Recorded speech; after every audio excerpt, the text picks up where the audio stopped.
What's going on, everybody? So today I'm going to be going over a step by step on how to install kitchen cabinets and trim for the cabinets. And if anybody has any questions, or if y'all want to see a specific video on like a certain topic like crown molding or toe kick or scribe or installing certain cabinets like the vanities or base cabinets, uppers, be sure to leave a comment. And if I don't do a video, then I could just answer it in the comment the best as I can. So at this point, I'm just unboxing and we're going to be unloading tools right now. So I'm going to just talk about the channel, the YouTube channel, and basically explain what the YouTube channel is about.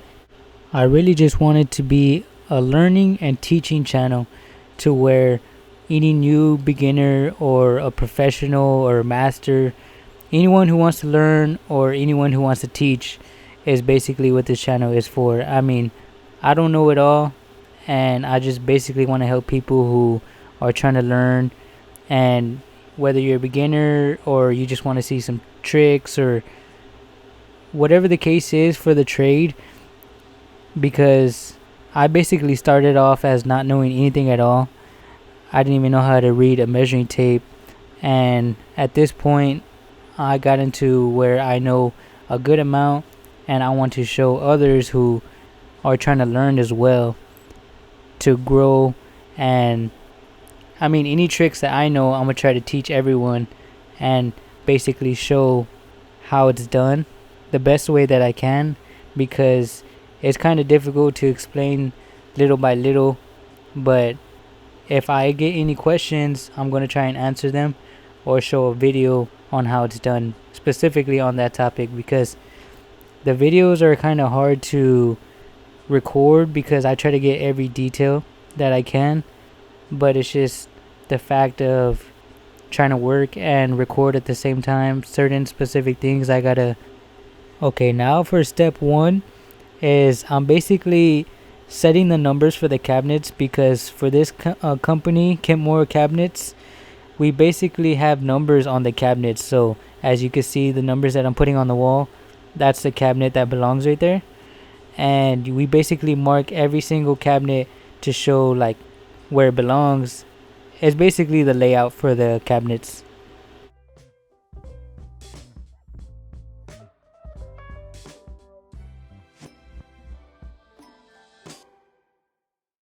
So step number 2 is unboxing and putting the cabinets where they belong. So as you've seen, I just labeled the numbers where they belong. So you basically unbox them and you place them close to where they belong so they could be ready to be set.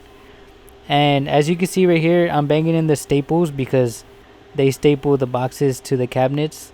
And if you leave the staples sticking out and you put the cabinet on the wall, it is going to be leaving marks on the wall.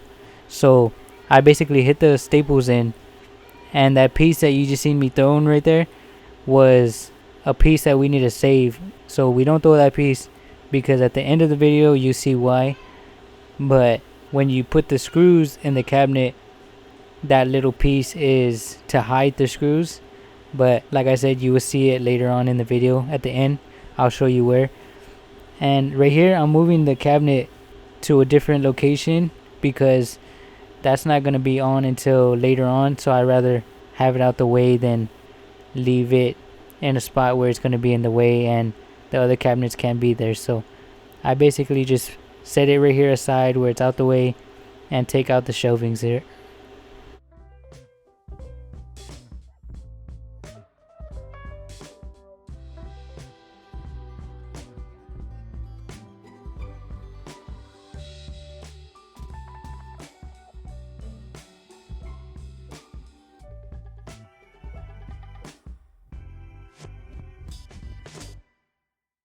So guys, there's a debate because that roller that you see right there on the floor, my father-in-law, he has a big red dolly, and he prefers that one over the roller because I'm obsessed with the roller that you see me using right here, and he's obsessed with the dolly. And I told him that it's because it matches his truck, because he has a big red truck. So I said, you only like the red dolly because the big red truck you have. But anyways, Y'all tell me in the comments, what do you think? Would you prefer the dolly or would you prefer the little roller as a helper? Let me know. Anyways, guys, right here I'm just removing the shelves, and I do this on all the cabinets just so it's lighter. I mean, you could leave them in the cabinet, but it's lighter whenever you pick them up, so I usually remove them. And I know I said to put the cabinets where they belong, but as you can see, these two, I put them out the way because they go at the very end, so they would really be in the way. So like this one right here that I'm taking, I'm gonna put it where it belongs because that's the first one. So you usually want to start with the ones that are gonna be first, and the ones that are gonna be in the way, just set them aside. And this one, he already marked the line to where it's gonna be, so if I put it right here, it's not gonna be in his way to measure or draw his level line. So I put this one where it belongs and it's ready to go, so he's set. I basically just repeat the process of taking off the staples and hitting the nails in and taking out the shelves.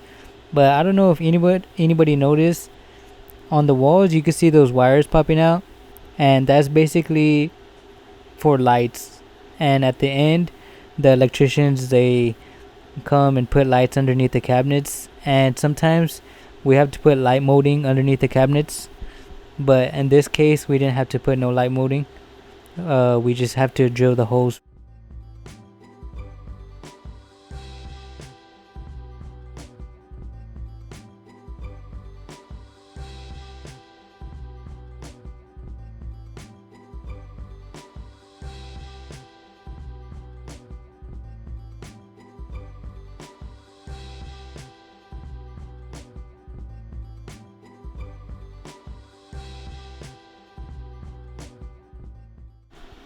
Okay, so step number 3 is basically measuring for the height of the cabinets. So the standard is usually 54 inches off the ground, and it depends on the layout. So on the layout it would usually say like the height that it wants to be the cabinet, but in this case it was 54. So as you can see on the wall, that line right there, my father-in-law basically measured from the ground 54 inches, and then the blue level right there he uses to mark a line all the way across to each cabinet.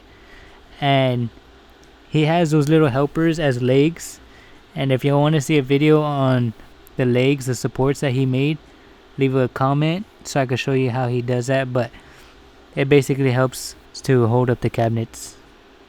Step number 4 is basically measuring for any vents or outlets or plugs, anything like that. And you basically want to make sure, because I don't know if you can see on the cabinet, but it's flush on the side of the cabinet, but sometimes the side pieces have like a 1/4 inch or 1/2 inch all the way up to an inch on the sides.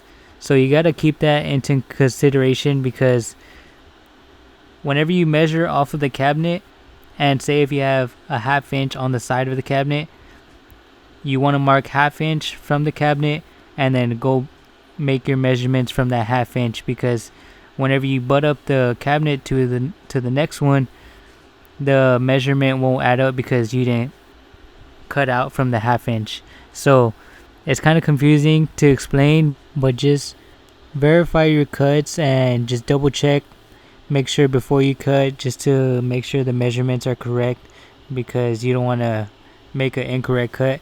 So just double check, as you see my father-in-law doing right there. He's just double checking, making sure the measurements are correct before he cuts into the cabinet.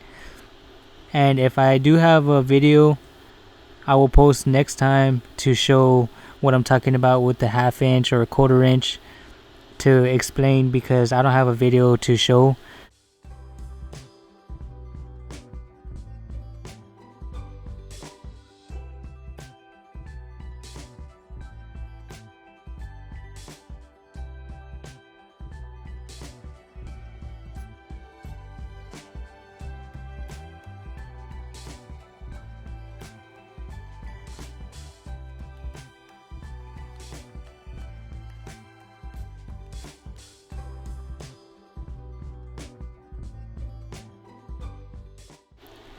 Now we're gonna go ahead and lift the vent cabinet and just to show you that when you take your time and make sure your cuts are correct, it will fall in there perfectly. And notice how the vent cabinet and the cabinet next to it are raised up, I say about like 6 inches. It's because, like I said, the layout calls for it to be raised up. So that's why you always want to check the layout and verify that the height is what it's supposed to be, because on the height, the three cabinets, the one next to the vent hood, and the one to the left of it, all need to be raised up to the same height, which I believe is 108 to the very top of the cabinet. So always verify with the layout and make sure that the height is correct before you start just installing the cabinets at a certain height, because 54 is the standard, but the layout could have a different height to where the cabinets need to be. So always verify that and always make sure that the cabinets are level. You could see the second line for the raised up cabinet, and that's because that's another level line for the height that it has to be. And sometimes the line could be a little bit off, so it's always good to verify with the level. So it's good to have like a longer level, like a 4-foot level, just to reach to the cabinet next to it. As you can see, the cabinet that we're about to put up right now, you can see the level line, but it's good to have a longer level to verify it.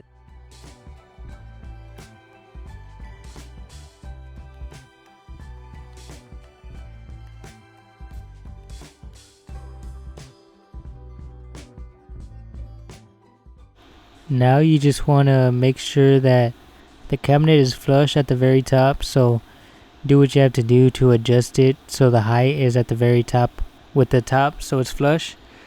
And you just make sure that there's no gaps in between the cabinets, so you want it to be tight.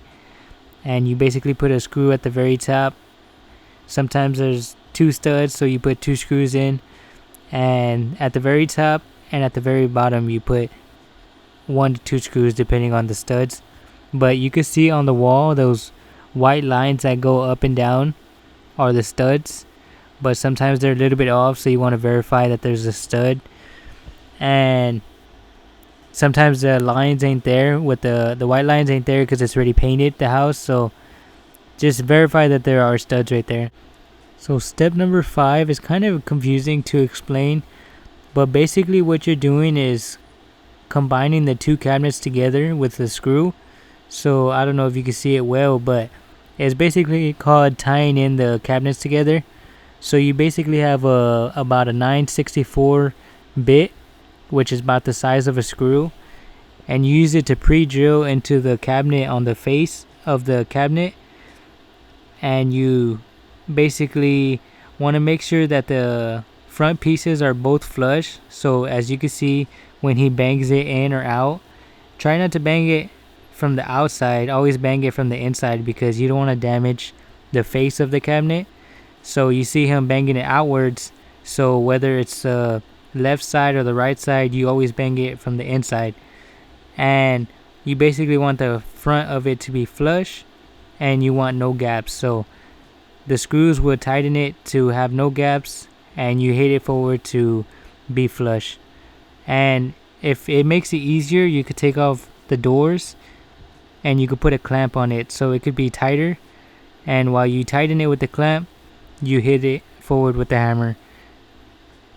Also, it's important to make sure when you pre-drill to always keep the drill straight, because you can accidentally like have it at an angle and then it pops out from the front. And I'm sorry guys, I usually record like putting all the holes and stuff, but at the end I kind of show it when it's done, but I didn't show like when I do it. But basically every single screw hole that is made, so all the tie-in screw holes that are made, you need to be sure to go back with the putty color, which is extra white, and just go ahead and cover all those screw holes to make sure that they're not seen.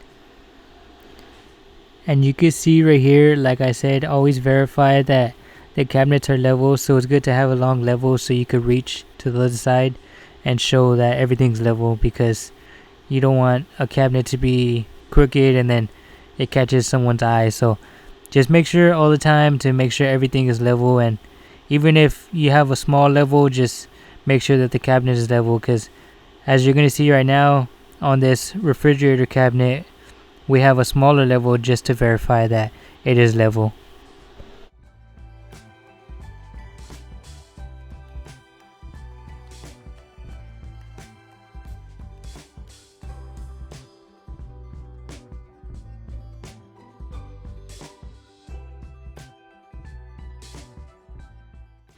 So guys, this is whenever I start taking measurements for the crown molding, and as you can see, it's kind of weird to explain unless you kind of have an idea of how it works. But basically the crown molding, if you were to run it all the way towards the door wouldn't open. So you gotta verify that the door will open and then mark where the door opens so that you could cut your crown molding, and that's basically the long point. But the thing is that we don't like to have the end unfinished. We have to do like a miter end to where you won't see the end of the crown molding. But I will show you right now how it looks so you could understand what I'm talking about. But basically I don't really show too much on the crown molding. So like I said, if y'all want to see a specific topic like crown molding, if y'all want to see like a full video on how it's done, how to cut it and everything, leave a comment, because it will be quite a long video, because I did a lot of trim and I ended up cutting it out because it was too long. But like I said, if y'all want to see a longer version of trim, then let me know, because as you see right here, I'm cutting the crown molding, but I only do like a few pieces because the video will be too long. So let me know in the comments what y'all want.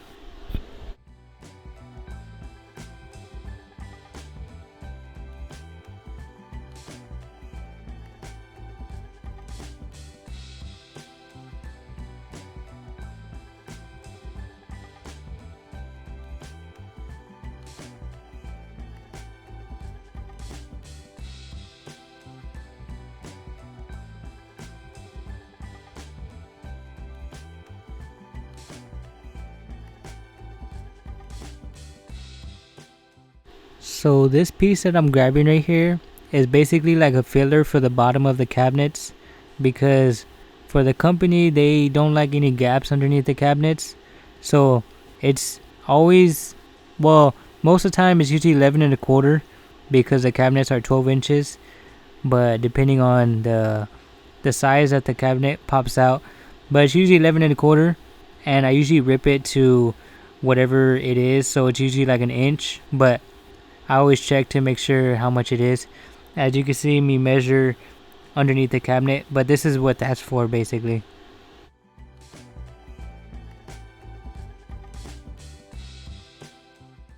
Now this is a miter end that I was talking about that belongs on the end of the crown molding by the doors, and you'll see me nail it so you could see what I'm talking about as well, because if you can see that piece right there to the left, how it's just unfinished, these ends right here like add like more detailed, so it's like a finished edge basically. But you'll see me nail it in the next clip. But this is what I was talking about.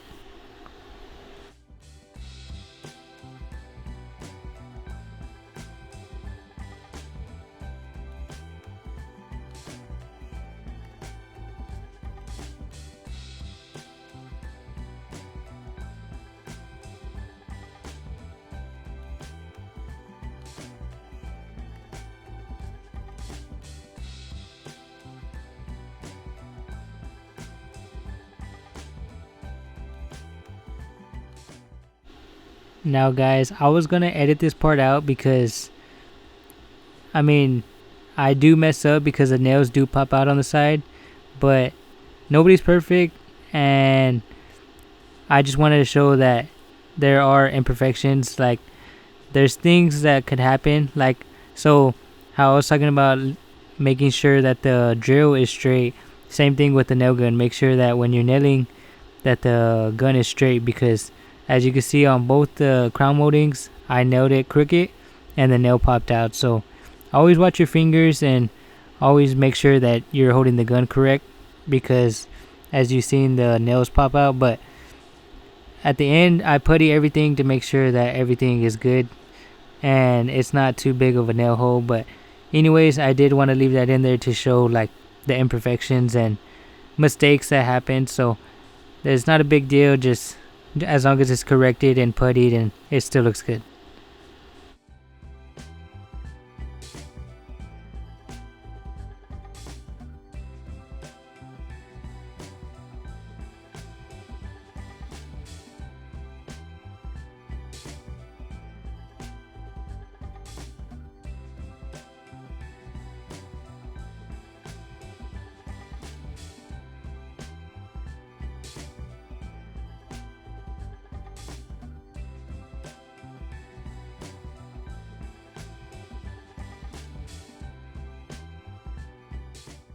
So I don't know about everybody else, but for me, I like the way the nail gun sounds. So on the next clip, I'm gonna leave the sound on so y'all could hear the nail gun. But I don't know, it's just satisfying to me, and I can't leave it on for too long because I have music in the background, and I don't want to get copyright. But yeah, just enjoy.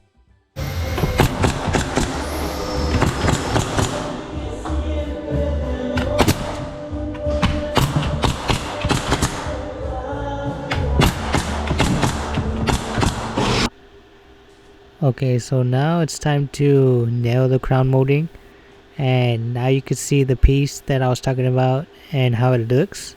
So I don't know if you could see, but on the end of the crown molding, where the door is at of the cabinet, there's a gap.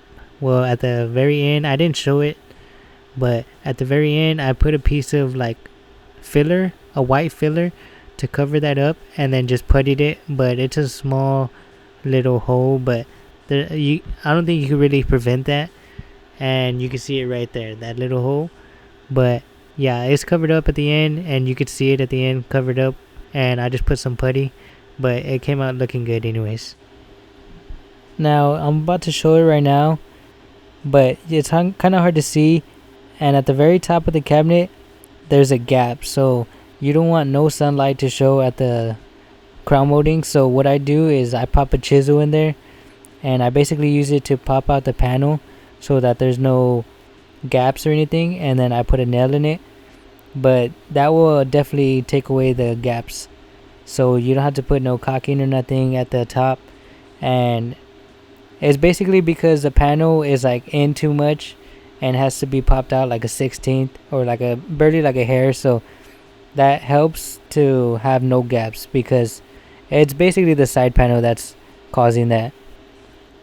And when I'm nailing the crown molding, I'm basically making sure that everything is flush. So depending on the size of the crown molding, I'll usually do it flush, but you basically want to feel for the reveal at the top. So depending on the crown molding, the size, the doors, everything like that, the crown molding I usually like to do it flush with the top. So I basically feel if it's flush, or if I could see it, it's even better, because I could see that the crown molding is flush all the way around, so the reveal is the same.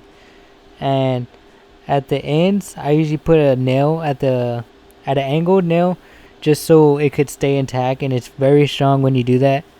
And every single corner, I put a nail so that all the joints are tight, as you'll see right now.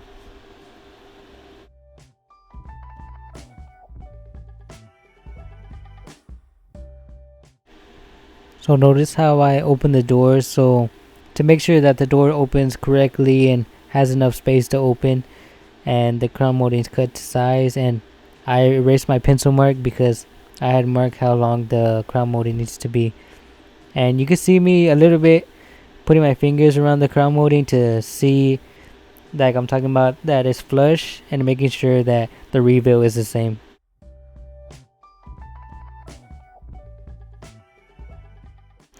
Now you're going to notice that right here the crown is a hair too long. So what you want to do is get the end of your hammer and barely tap the edge of that. So in the end, it's very good because it makes your joint tighter at the inside of the crown, and you make sure that it's flush how I did right there.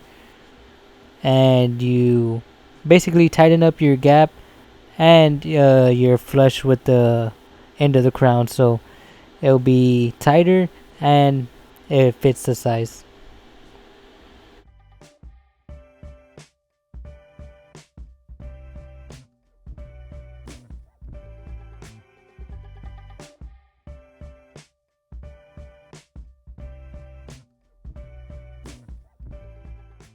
And right here, what you want to do is try to squeeze the crown molding together and put like 3 to 4 nails at the end so that the joint will be tight and you won't have to put no putty in between there.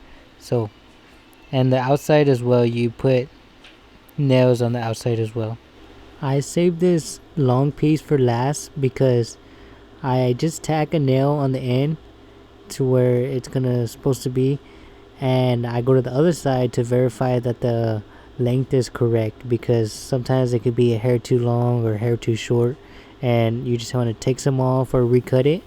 So as you see right there, I open the door so the crown molding won't fall, and I verify that it does fit, and then I finish nailing it, making sure that everything is flush all the way around, and I'm filling to make sure the crown is flush to the top, and I'm putting a nail at the ends just so the joints could be tight, and like I said, it won't need as much putty.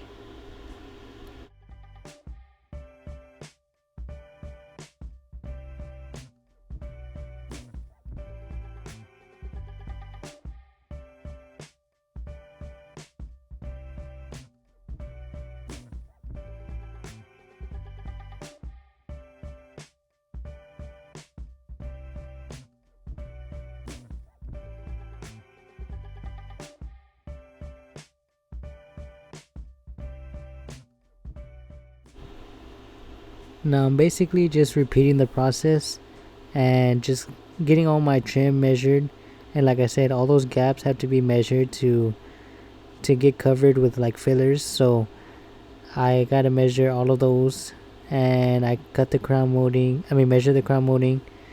And at the bottom, I don't know if you noticed, but you seen those screw holes, and at the very end I'm gonna show you as well. But that's basically what we save those pieces for, to use to cover up those screw holes. And I cut the scribe right here, and it's usually the same, so I'll get one measurement and then I already cut it for the other side too as well. And right here, I'm gonna go, I don't know if you see, but I pointed at the cabinets. The standards are usually 30 and a half when they're not all the way to the floor.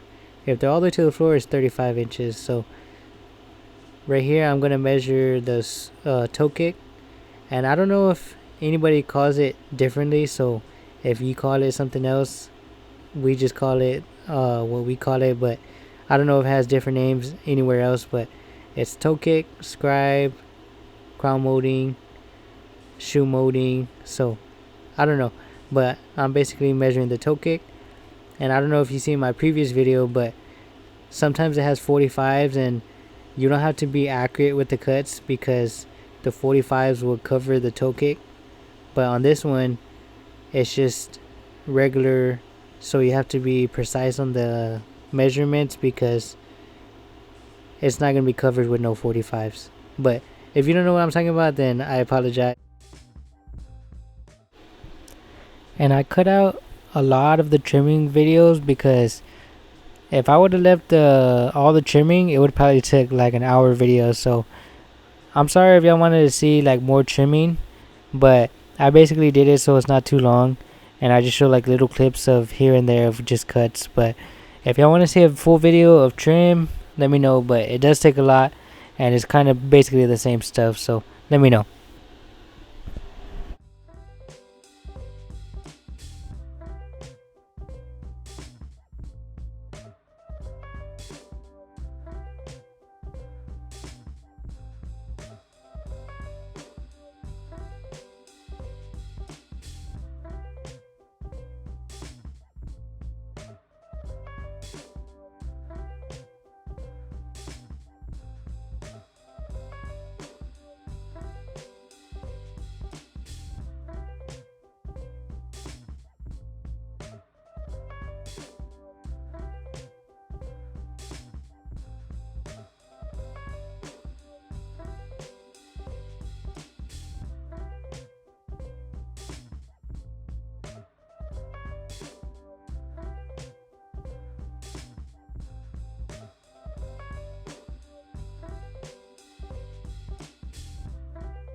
Now there you go, guys, this is the finished product.